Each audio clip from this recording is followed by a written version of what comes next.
मैं मांगने नहीं, मैं देने आया हूं। तेरी दुकान पर हमारे खानदान की जिंदगी खरीदने आया हूं मैं। एक मां के बेटे और एक बीवी के शौहर को खरीदने आया हूं मैं। कीमत से भी ज्यादा कीमत है मोतियों की। ये हमारे खानदान के बहुत ही कीमती अनमोल मोती ले ले और हमारा खानदानी हीरा हमें वापस दे दे। ज़ईफुल उम्र आमिर बिन अमीर, जमाल के वालिद, क्या आप जानते नहीं आप किसके सामने खड़े हैं और क्या मांगने आए हैं? सोच लीजिए, मेरे पास तो देने के लिए कुछ भी नहीं है। मैं मांगने नहीं, मैं देने आया हूं। तेरी दुकान पर हमारे खानदान की जिंदगी खरीदने आया हूं मैं। एक मां के बेटे और एक बीवी के शौहर को खरीदने आया हूं मैं। कीमत से भी ज्यादा कीमत है इन मोतियों की। ये हमारे खानदान के बहुत ही कीमती अनमोल मोती ले ले और हमारा खानदानी हीरा हमें वापस दे दे।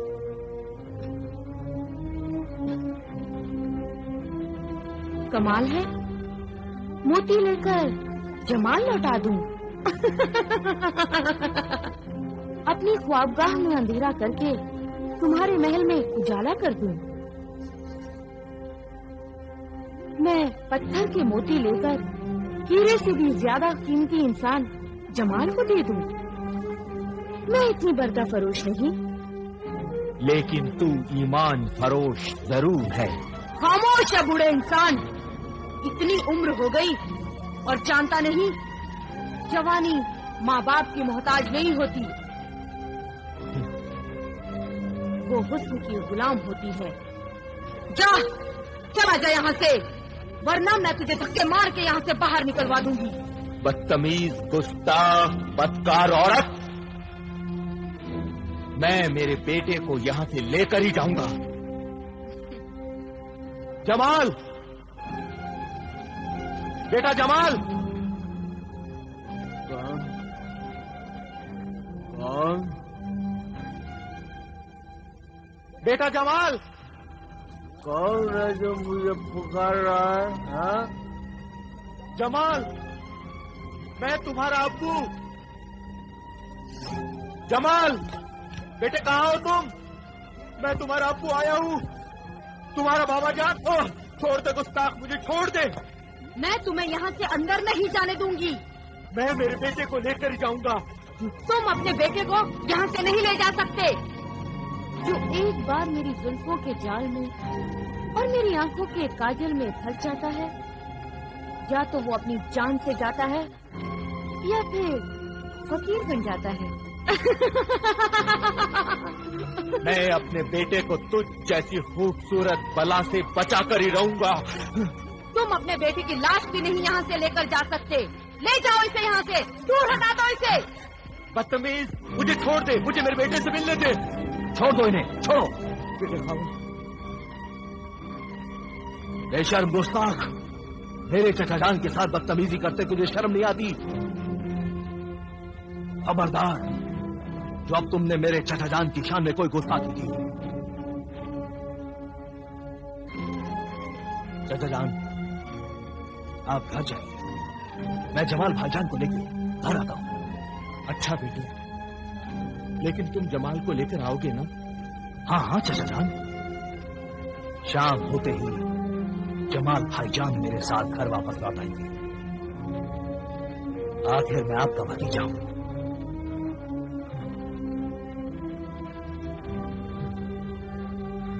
आइए चचा जान।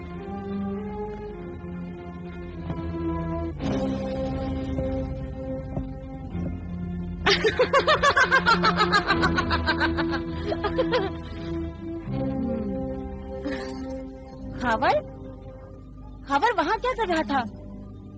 अचानक वहां आया और मुझे बेइज्जत होने से बचा लिया। अगर उनकी दोस्ती खावर से है तो ये अच्छी बात नहीं है। खुदा रहम करे मेरे सरताज पर। ये खुदा की मेहरबानी समझो कि उसने औलाद के सीने में माँ का दिल नहीं रखा, वरना माँ की मोहब्बत में मेरा बेटा कितना तड़पता। ठीक है, बिल्कुल ठीक है।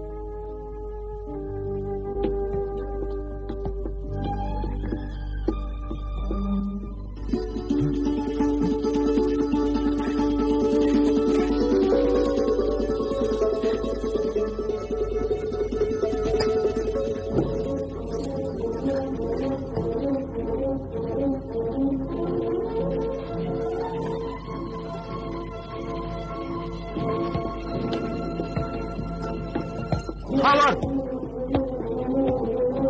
ये तुमने अच्छा नहीं किया, अच्छा नहीं किया तुमने खावर। इस बदसात औरत हुर्रा को साथ में क्यों लेकर आ गए? मैं तो नहीं चाहता था चाचा जान, पर मैं क्या करता। जमाल भाईजान तो इसके बिना आने के लिए तैयार ही नहीं थे, इसीलिए मुझे मजबूरन हुर्रा को भी अपने साथ लेकर आना।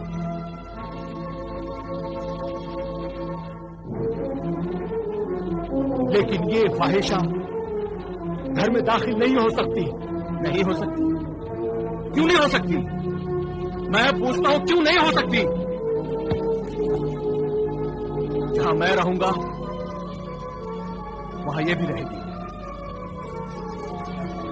नहीं, ये यहाँ नहीं रह सकती। ये घर है, बाजार नहीं। ये शरीफों का घर है। और शरीफों का ये घर नेकी और शराफत की तरह पाक है, और किसी पाक जगह पर पैर की जूती लाना गुनाह है। उस पाक जगह की बेइज्जती है। मुझे पैर की जूती कहा? सुना तुमने? इसने मुझे पैर की जूती कहा। कितनी पैरों से उतरी हुई जूती मेरे अक्ल के अंधे बेटे जमाल के सर का ताज बनी हुई है। सुन रहे हो बुज़दिल? ये बूढ़ा मिस्र के बाज़ार हुस्न की मशहूर तवायफ हुर्रा की बेइज्जती कर रहा है। बेइज्जती तो तूने यहाँ आकर हमारी कर दी है, हमारे घर में कदम रखकर। अब्बा जान, अब अगर एक लफ्ज भी हुर्रा की शान में कहा ना, एक लफ्ज भी, हाँ, क्या करेगा तू? क्या करेगा? बाप पर हाथ उठाएगा तू? बाप पर हाथ उठाएगा? बाप पर ही नहीं, माँ पर भी। माँ बाप पर हाथ उठाएगा? हाँ, तू माँ बाप पर हाथ उठाएगा? हाँ, मजबूरन ये भी करना पड़ेगा। हुर्रा और उसके साथियों की बेइज्जती मैं कतई बर्दाश्त नहीं करूंगा, कभी बर्दाश्त नहीं करूंगा। और तुम इन आवारा लोगों की वजह से माँ बाप की बेइज्जती बर्दाश्त कर सकते हो? ये नए नए लोग, आज के मिले हुए गैर लोग तुम्हें इतने अजीज हो गए हैं कि हमें जलील करने के लिए तैयार हो गए हो तुम। आओ हुर्रा, साजिंदो, कनीजों, गुलामों, तुम सब भी आओ। आज से तुम सब यही रहोगे, यही महफिल जमेगी और यही नाच गाना होगा। खबरदार, खबरदार, रुक जाओ उधर ही। ये घर मेरा है, इस घर का मालिक मैं हूं। मैं तुम सबको बाहर निकाल दूंगा। इस गलत फहमी में मत रहिएगा चाचा जान। बाप ने अपनी दुकान, अपना ये मकान, अपना सारा कारोबार अपने बेटे जमाल के नाम कर दिया था, तो वो इसका मालिक बन गया। और अब मैंने ये सब कुछ आपके बेटे से खरीद लिया है। खरीद लिया है? हाँ, अब मैं इस मकान का मालिक हूं। आपका इस पर कोई भी हक नहीं है। कैसे हक नहीं है? हाँ, कैसे हक नहीं है? ये मेरे शौहर के खून पसीने की कमाई का बनाया हुआ मकान है। वो खून पानी बन गया है चाची जान। जब आपने अपना सब कुछ अपनी औलाद के नाम लिख दिया था तो आपका यह हक जाता रहा। और अब आपको यहां से जाना होगा, या यहां से निकाला जा सकता है। निकाला भी जा सकता है? ये जो कुछ भी कह रहा है बिल्कुल ठीक कह रहा है अम्मी जान। ये धोखा किया हमारे साथ, अपने बूढ़े माँ बाप के साथ धोखा किया है तूने।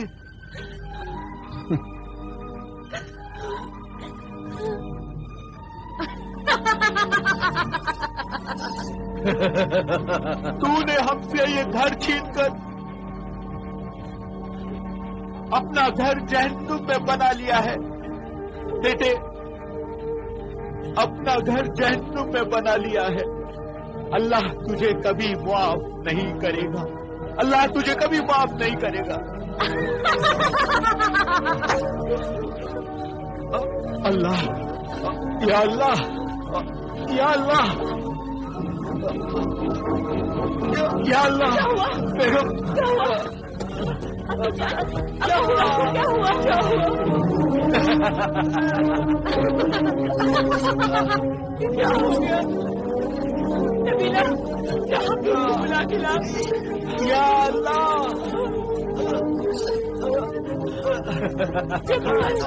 या अल्लाह, ये क्या हो गया? या अल्लाह। मेरे नेक बुजुर्ग नमाजी माँ बाप मेरे बुरे बर्ताव और घर के गंदे माहौल में बेइज्जत होकर न रह सके और वो अपनी बाकी जिंदगी किसी मुकद्दस मुकाम पर बसर करने के लिए रवाना हो गए। मगर मेरे शौहर परस्त बीवी ने मुझे तबाही से बचाने के लिए मेरे साथ रहना अपना फर्ज समझा और वो जुल्म और सितम सहती रही। आखिर उस बदचलन जालिम हुर्रा के कहने पर मैंने अपनी वफाशियार बीवी को तलाक दे दिया और खावर ने उसे मजबूर बनाकर उससे शादी करने की कोशिश की, मगर उस नेक सीरत पाक दामन ने उसे ठुकरा दिया और वो बेचारी अपने माँ बाप के घर चली गई। जैसे जैसे दौलत कम होती चली गई, हुर्रा की मोहब्बत भी कम होती गई और मैं दौलत कमाने के लिए शहर के हर जुआ खाने में जा जाकर खूब जुआ खेलने लगा। जुए से आज तक कोई भी इंसान अमीर नहीं बन सका, नहीं बन सका अमीर।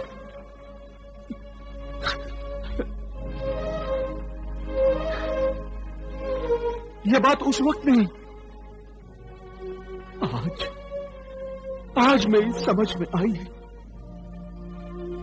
कि जुए की कमाई से आज तक किसी ने भी महल, दुकान या कारखाने नहीं बनवाए हैं। दौलत का लालच, दौलत का हसीन ख्वाब इंसान को अंधा बना देता है। मैं मतलबी, खुदगर्ज और दौलत का लालची इंसान बन गया था।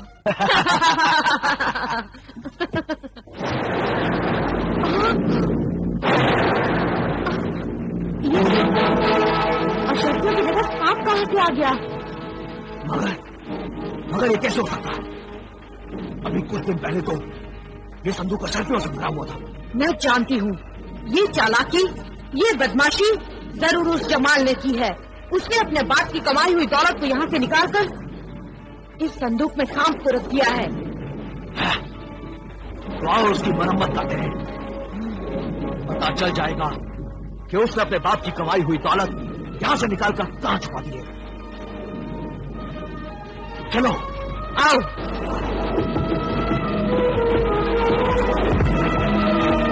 जमाल, कहाँ है वो अशरफियाँ? जो हमने संदूक में छुपा रखी थी कहाँ है? कौन सी अशर्फियां? जो तुमने मेरे इश्क के जुनून में मेरे हुस्न जवानी पर लुटाई थी, बताओ वो कहाँ है? सच मुझे पता नहीं, मुझे तो ये भी पता नहीं तो सारी दौलत तुमने कहाँ छुपा रखी थी? अब तुमने कहाँ छुपाई है मुझे ये बताओ। जमाल, तुमने वो अशर्फियां संदूक से निकाल कर उनकी जगह एक सांप रख दिया है, कहाँ है बताओ? कमीने, दगाबाज, सांप तो तू है, तू आस्तीन का सांप। तूने दोस्त बनकर मुझको डस दिया। जिल्लत की पुत्री, तूने मोहब्बत का ढोंग मेरे साथ रचाया और शादी मेरे इस दगाबाज दोस्त इस कमीने के साथ की। तू फरेबी है, मक्कार है, झूठी औरत है तू। मैं वो आंख हूँ जिसमें आंसू पैदा ही नहीं होता। मैं वो दिल हूँ जो मोहब्बत के लिए धड़कना गुनाह समझता है। मैं वो साज हूँ जिसका एक भी तार सलामत नहीं है, फिर भी लोग मुझे दिलरुबा कहते हैं।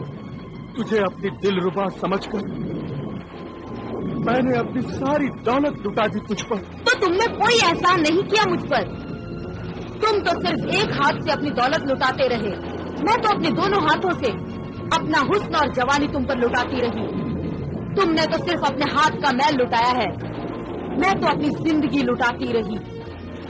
ये बातें तेरे गुनाहों को नहीं छुपा सकती। तू गुनहगार है, तू कातिल है, तू इंसानियत की मुजरिम है। मुजरिम? और मैं कैसे मुजरिम हो सकती हूँ? मुजरिम तो तू है। बता, वो माँ जिसके दामन पे फरिश्ते नमाज पढ़ना फक्र समझते हैं, उस माँ के दामन को आंसुओं से भिगोया किसने? मैंने या तूने? वो बाप जिसने तुझे अपने बुढ़ापे का सहारा समझा, उस बाप को बेसहारा किसने किया? मैंने या तूने? वफा परस्त पाक दामन बीवी को तलाक देकर घर से बाहर किसने निकाला? मैंने या तूने? बता। याद रख जमाल, सजा हर किसी को मिलेगी, किसी को जल्दी तो किसी को देर से, मगर सजा मिलेगी जरूर। तुझे भी सजा मिलेगी। अब ये बता जल्दी से कि वो अशर्फिया तूने कहाँ छुपा रखी है, बता। मैं कह रहा हूँ ना कि मुझे नहीं मालूम है कि वो अशर्फिया कहाँ है, कहाँ है, कहाँ है। अब तो तुझे पता नहीं होगा, तुझे अभी मालूम हो जाएगा कि वो अशर्फिया कहाँ रखी है तूने। गुलाम कादिर, नादिर, यहाँ आओ, जल्दी आओ, ले जाओ इसे, मारो। ये तब बताएगा कि कहाँ छुपा कर रखी है अशर्फिया। ले जाओ इसे यहाँ से और खूब मारो। मारो, मारो इसे और मारो, मारो।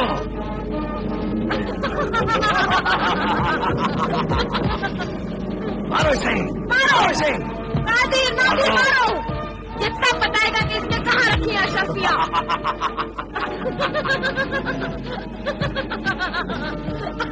मारो इसे, मारो, और मारो, और मारो, और मारो।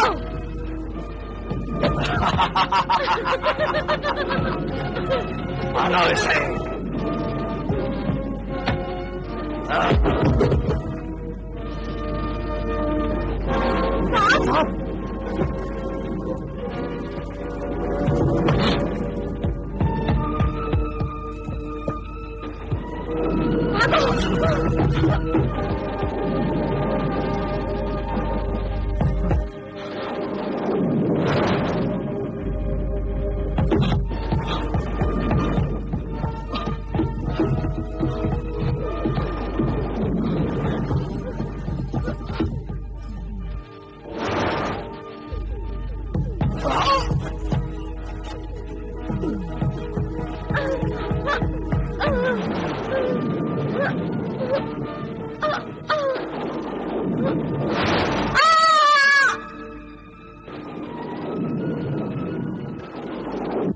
मेरे महल में जो बची हुई दौलत थी उसे हासिल करने का ख्याल मेरे दिल में आया।